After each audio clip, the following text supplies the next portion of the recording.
Good morning, and welcome to the All Together podcast, your love first connection, anytime, anywhere. Normally, Today Church meets for Coffee House Church Sunday mornings at the Ironworks College location at 10 a.m.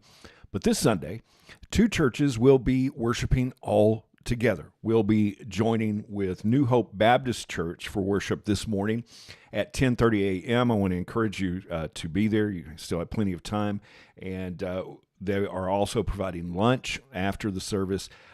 Just really want to encourage you to be a part. But this podcast is to help you stay connected if you can't be there with us all together. Today, church is anytime, anywhere Jesus people gather, love first.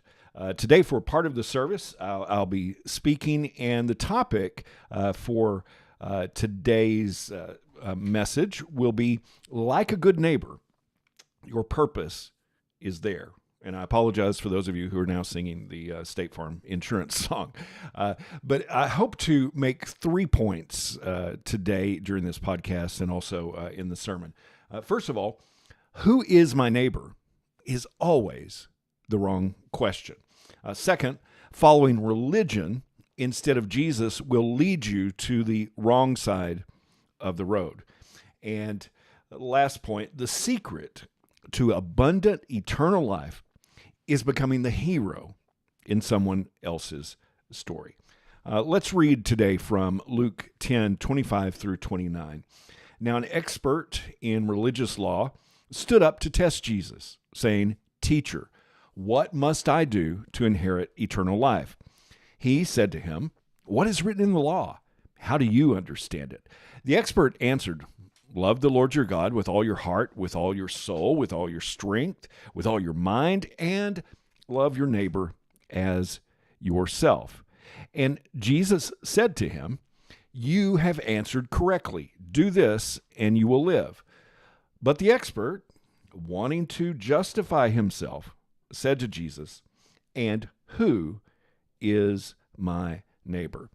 Now, Jesus goes on to tell the story, the parable of the Good Samaritan. Now, for time's sake, we're not going to read all of that today, but the basic essence of the story, a priest, a Levite, and a Samaritan are traveling on the road, and they pass by an innocent victim who was most likely a Jew, and so he was one of them, according to the priest and the Levite, but not the Samaritan, because the Samaritan was an outcast, and the Jews and Samaritans were enemies of each other. Now, this was very culturally relevant at the time. The trip was from Jerusalem to Jericho. It was about a 17-mile journey through a dangerous area, and crime was rampant there. And so this was a typical story in that culture. And the Samaritan was hated by the Jews who Jesus was talking to, and was a very unlikely hero in this story. But here's a modern version of that parable. Let's say that a businessman was traveling through Fort Worth late on a Saturday night, and his GPS malfunctioned, and he found himself lost. So he stopped and asked for directions, and he was attacked, robbed, carjacked, and left for dead on the side of the road. The next Sunday morning, a pastor from the area was headed to unlock the church and saw the injured man on the side of the road, but he assumed it was just another homeless guy sleeping on the street, so he changed lanes, looked the other way, and hurried on to church. He had responsibilities. Next, a church worship pastor drove by, and he noticed the man, but he was preoccupied with an important phone call, trying to replace a sick musician for worship that morning, so he too changed lanes and passed by on the other side. Finally, an undocumented or illegal immigrant passing by saw the injured man, and he stopped and went over to help him. He cleaned the man's wounds as best that he could. He helped him into his own car and took him to the nearest hospital. And at the hospital, he stayed with the man until he was admitted. And then he paid the hospital fees and promised to return to cover any additional expenses. Now, that's how that story would sound in our modern times today. And then Jesus sums up the story that he told to the expert in the law in Luke 10:36 through 37. He says, "Which of these three, the priest, the Levite, and the Samaritan, do you think became a neighbor to the man who fell in the hands of the robbers?" And the expert in religious law said, "The one who showed mercy to him." So Jesus said to him, "Go and do the same." And so that leads us to our first point today. Who is my neighbor is always the wrong question. The expert in all things religious at this time asked the question to justify himself. Who is my neighbor is always the wrong question. The real question is, who isn't my neighbor? Now, Jesus used the word agape, the highest form of love, not only for loving our neighbors, but even for our enemies, and also for us as believers to love one another. Now, there are 8 billion people on the planet today that fall into one of two categories. They're either your neighbor or your enemy. And who is my neighbor is often used as an excuse to exclude people from our agape love because of the us against them mentality that is so prevalent in our culture today. This expert wanted to justify himself. And many times we want to justify ourselves by asking the same kinds of questions. Now, initially, the expert in the law was seeking the answer to eternal life. And seeking that answer isn't a bad thing. But when you don't believe that you have it, there's a void of guilt and shame. And that void of guilt and shame needs to point fingers at others to make ourselves feel better. And so we have conservatives against liberals. We have Democrats against Republicans. We have national pride against gay pride. Yeah, I said it. We have races and cultures against those not like them. We have Calvinists versus Armenians. We have Baptists versus Pentecostals, Catholics versus Protestants, rich versus poor, the haves versus the have-nots. Who is our neighbor? Who is your neighbor? Yes is the actual answer. Who are we not to treat with respect? Who are we not to treat with kindness? Who are we not to treat with mercy and compassion?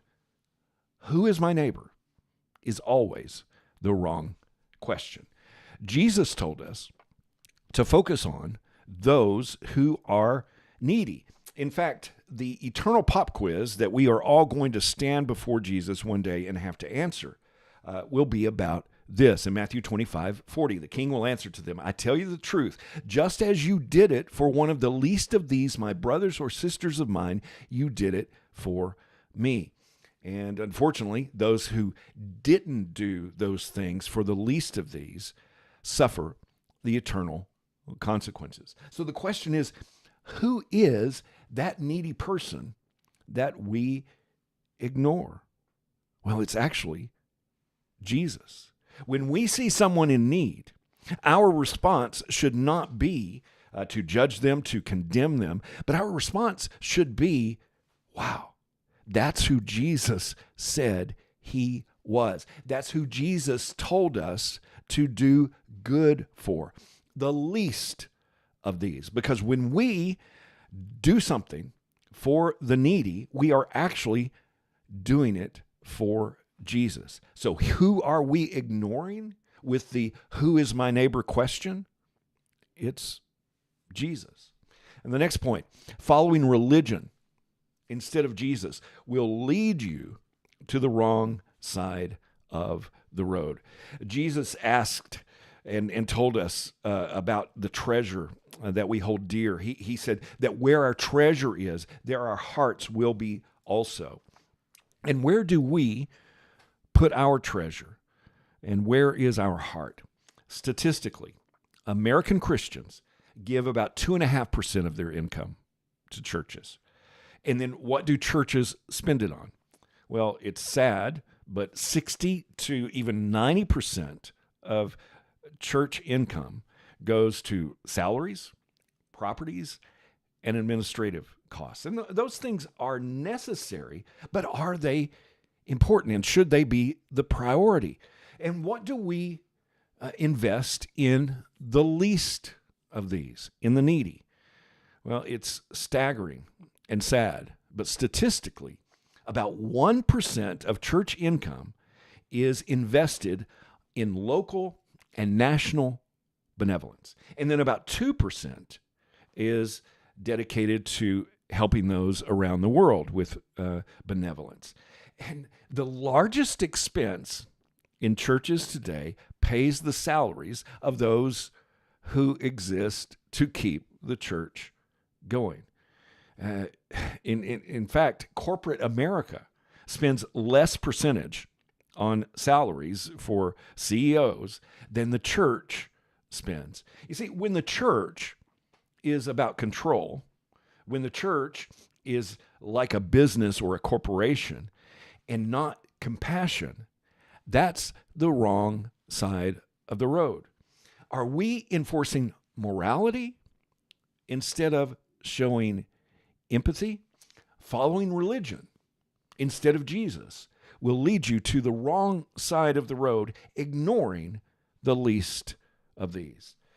Jesus said to other religious experts of the day in Matthew 23 through 24, "Woe to you, experts in the law, and you Pharisees, hypocrites! You give a tenth of mint, dill, and cumin, and yet you neglect what is more important in the law, justice, mercy, and faithfulness. You should have done these things without neglecting the others. Blind guides, you strain out a gnat and yet swallow a camel."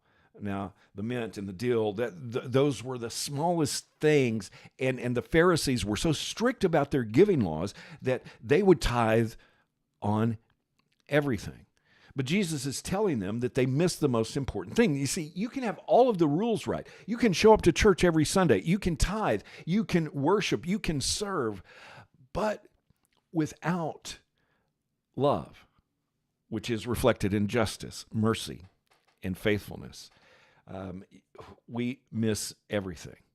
When what is most important is what is not important, then nothing is important. We should be focusing on justice, mercy, and faithfulness. And the original question that the Pharisee asked is, what must I do to inherit eternal life? And I want you to consider, how would our Christian culture answer that today? We have all of these doctrines and all of these dogmas and all of these methods designed to give us eternal life. But Jesus said, the secret to abundant eternal life is becoming the hero in someone else's story. That's what this parable is about. Who is my neighbor? The answer is yes. We won't have an eternal pop quiz about what church we attended, what denomination or doctrine we believed in, or who we voted for, or what sin we protested against. How do you love? Be the hero in someone else's story. And like a good neighbor, your purpose is there. And we find ourselves unfulfilled. We find ourselves frustrated when we don't love our neighbor as ourselves. Now, here's another question. Where is Jesus in this parable? Well, he's not the Good Samaritan. He's not represented by the priest or the Levite. He's the needy person, ignored and forgotten on the side of the road. And what the world needs to see from Jesus followers today is not a church that loves being in control, that loves being in power, that loves enforcing their rules, but a church that loves the least of these. And if we don't even love one another, how can we possibly love the least of these? And that's why what we're doing today, joining together as two very different churches, two very different cultures, two very different denominations and backgrounds. We are coming all together to hopefully represent and do what Jesus commanded us to do. John 13, 34 through 35. I give you a new commandment, to love one another. Just as I have loved you, you also are to love one another. Everyone will know by this that you are my disciples, if you have love one for another. That is how we will change the world. That is how they will know that we really follow Jesus. Be a good neighbor, and you will find your purpose. Love that person that society is ignoring, that is on the other side of the road. Your purpose will be found as you love one another, as Jesus told us all to do. Thank you so much for being a part of this All Together podcast, and I really hope that you can join us for worship this morning at 10:30. This podcast, if you can't be there, is your Love First connection anytime, anywhere. And remember, follow Jesus today. Love first.